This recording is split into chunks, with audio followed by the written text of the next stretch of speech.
तो बच्चों संज्ञा के भेद चल रहे थे, तो उसके अंतर्गत 3 भेद यहां पर मैंने लिखे हुए हैं जो आपको जानने हैं। तो तीसरा भेद है समूहवाचक संज्ञा। इसकी परिभाषा क्या है मैं आपको बता देता हूं। संज्ञा के जिस शब्द से समूह या झुंड का बोध हो उसे समूहवाचक संज्ञा कहते हैं। जैसे मेला, बाजार, कक्षा, सभा आदि।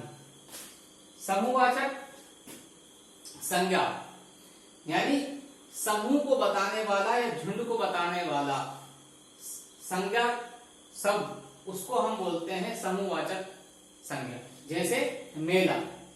मेला से आप क्या समझते हैं कि आपके जब भी आसपास मेला लगता है तो वहां लोग इकट्ठा होते हैं। मेला शब्द ये बता देता है कि ये मेला एक ऐसी जगह होगी जहां पर लोग इकट्ठा होते होंगे। तो इससे हमें क्या बोध हो रहा है, झुंड का या समूह का। तो ये शब्द कैसा हो गया, समूहवाचक संज्ञा। दूसरा है बाजार। बाजार में सब लोग सब्जी फल वगैरह लेने जाते हैं और बाजार में बहुत सारी दुकानें भी लगती हैं। तो बाजार एक शब्द है जो हमें बताता है कि समूह को बता रहा है। जैसे हमारी कक्षा है, कक्षा में सभी विद्यार्थी आते हैं, सभा होती है, नेतागण अपने भाषण देते हैं, सभाएं होती हैं बड़ी बड़ी, लाखों लाखों लोग आते हैं सभाओं में। तो ये शब्द क्या बताते हैं, एक समूह को बताते हैं, इसलिए हम इनको समूहवाचक संज्ञा के अंतर्गत पढ़ते हैं। उसके बाद चौथा हमारा संज्ञा का भेद भाववाचक संज्ञा।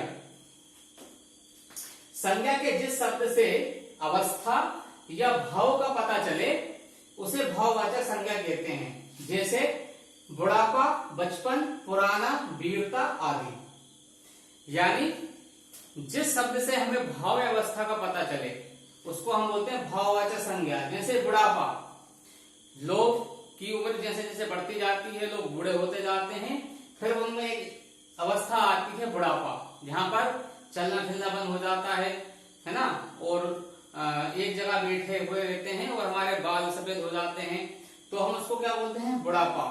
तो उसके लिए एक शब्द बना है बुढ़ापा। बुढ़ापा का शब्द लिख दिया, इसका मतलब है कि जो व्यक्ति है वो इतना उसकी उम्र हो गई है कि अब वो उसकी आयु ज्यादा हो गई है, यानी उस पर बुढ़ापा आ गया है।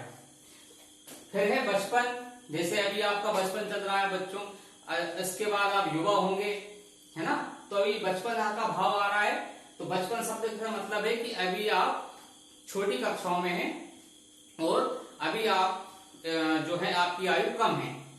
इसी तरह पुराना, कोई वस्तु पुरानी हो जाती है तो हम उसको पुराना शब्द से बताते हैं कि ये जो इसमें भाव आ रहा है, यानी ये जो सब वस्तु है अब ये पुरानी हो गई है।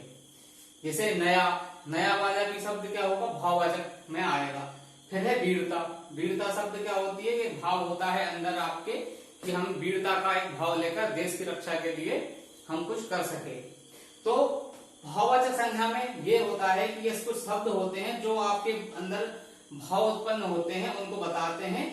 ये वाली चीजें आपकी भाववाचक संज्ञा में आएंगी और इनके जो उदाहरण होते हैं बहुत सारे हो सकते हैं, लेकिन आपको समझ विकसित करने के लिए मैंने यहाँ पर कुछ उदाहरण लिखे हुए हैं। इसके बाद आता है पांचवा और आखिरी है द्रव्यवाचक संज्ञा। संज्ञा के जिस शब्द से नापी तोली जाने वाली वस्तु का बोध हो उसे द्रव्यवाचक संज्ञा कहते हैं। जैसे सोना, चांदी, गेहूं, चावल।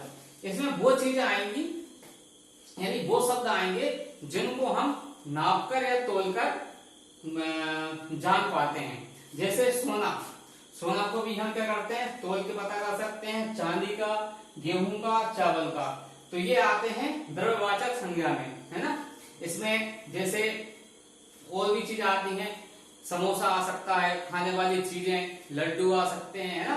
तो ये सब द्रव्यवाचक संज्ञा में आती हैं। इनको आप नाप तोल कर बता सकते हैं कि ये कितनी है और इनके लिए जो शब्द प्रयोग होंगे वो उस वस्तु के नाम होंगे। ठीक, तो ये 3 और हमारे भेद थे संज्ञा के जो आप जान गए, यानी अब आप संज्ञा और संज्ञा के भेद के बारे में जान रहे हैं। धन्यवाद।